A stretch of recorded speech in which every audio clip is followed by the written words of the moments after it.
Ave Maria.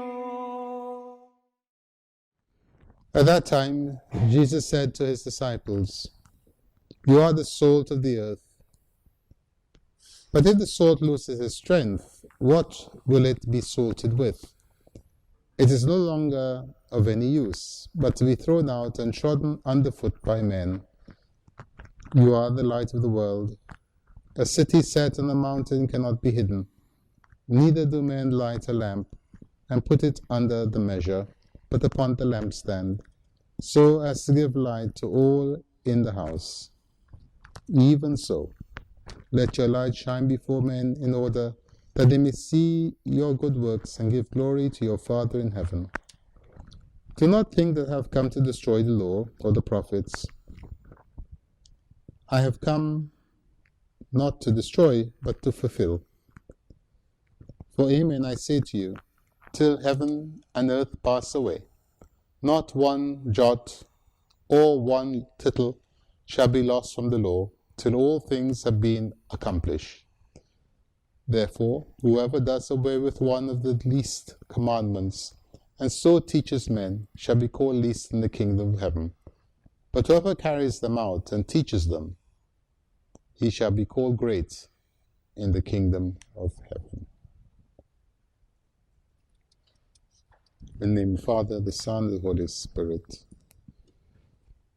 Our blessed Lord, on the Mount of Olives, delivered the Beatitudes. Having done so, he goes on to speak specifically to his disciples, whom he calls salt and light. And then he refers to the work that he has come to do.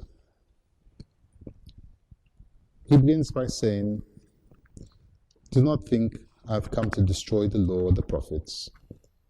I have not come to destroy, but to fulfill." Why would anyone think that he had come to destroy? Well, this is exactly what the Pharisees thought. But our Lord anticipates them in making it clear that his purpose was not to destroy the law or the prophets. And what does the law consist?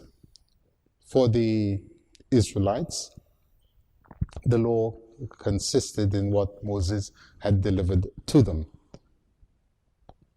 It was written in the commandments, but it was also contained in all of the other teachings and the ceremonies that surrounded the commandments. And for the Gentiles, the law consisted essentially in what was written in the heart. This is what St. Paul says, "For the Gentiles fulfill the law when they do that which is written in the heart." And of course we can understand that very clearly, because there are things, there are actions that are intrinsically evil, and this we know without even the need of the written law, such as "Thou shalt not kill," take innocent life unjustly, and equally, "Thou shalt not violate thy neighbor," "Thou shalt not steal from him," nor shall you commit sexual acts against his person, and so on. So he has not come to destroy. Equally for the prophets, he didn't come to destroy either. Did not come to destroy the works of the prophets, or the words of the prophets, or the teachings of the prophets either. But he came to fulfill. And how would he fulfill? In the case of the prophets, he would do so by keeping each and every one of the prophecies. And we find that in the Gospels, that the evangelists would say, he did this to fulfill the word of the Lord, or that the word of the Lord might be fulfilled, or the prophets might be fulfilled. So from the conception, which we read about in the prophet Isaiah, "A virgin shall conceive," right through to him riding into Jerusalem, to his crucifixion, They will look on the one whom they have pierced. All of these prophecies, nearly 300 of them, he would fulfill in his own person and in the detail. But to the law, how would he fulfill the law? He would fulfill the law, first of all, by keeping it. And secondly, by transforming it into a law that the members of his body, we ourselves, could keep. And how so? In a nutshell, in a single phrase, St. Paul tells us that the fulfillment of the law is love. Love is the fulfillment of the law. So indeed, if we do love, we have kept the law and fulfilled it. But it's our Lord himself who would begin to do this. And so he could say to his disciples, the Prince of the world is coming, yet he can find nothing in me. And to the Pharisees, he say, which one of you can convict me of sin? And therefore he demonstrated that he had kept the law. But for us, he would enable us to keep the law by pouring out, by giving us the Spirit, pouring it into our hearts. Because it's only by the means of the Spirit that we may indeed keep the law. He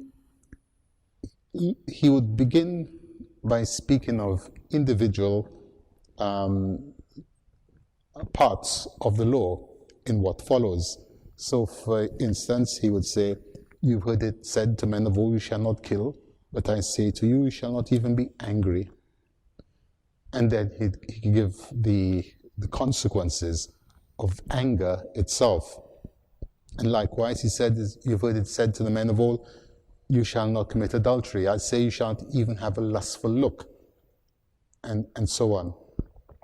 And what is he doing? First of all, he's declaring his divinity, because the law was given by God, and who can change law but God himself? And so by saying, I say to you, he indicates that he himself is the lawgiver. But he had already anticipated what he would later on develop in the Beatitudes.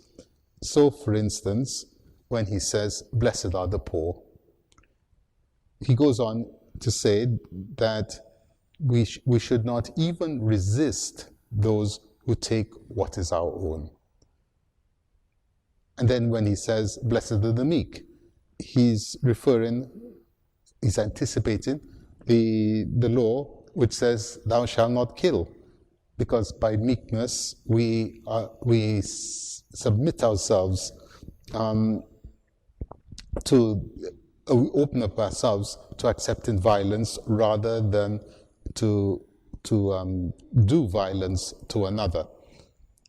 And so he raises anger. In a similar way, where he says, blessed are the pure of heart, he is undoing the vice of lust. Because he says, you've heard it said, thou shalt not commit adultery. I say to you, you shall not even look lustfully.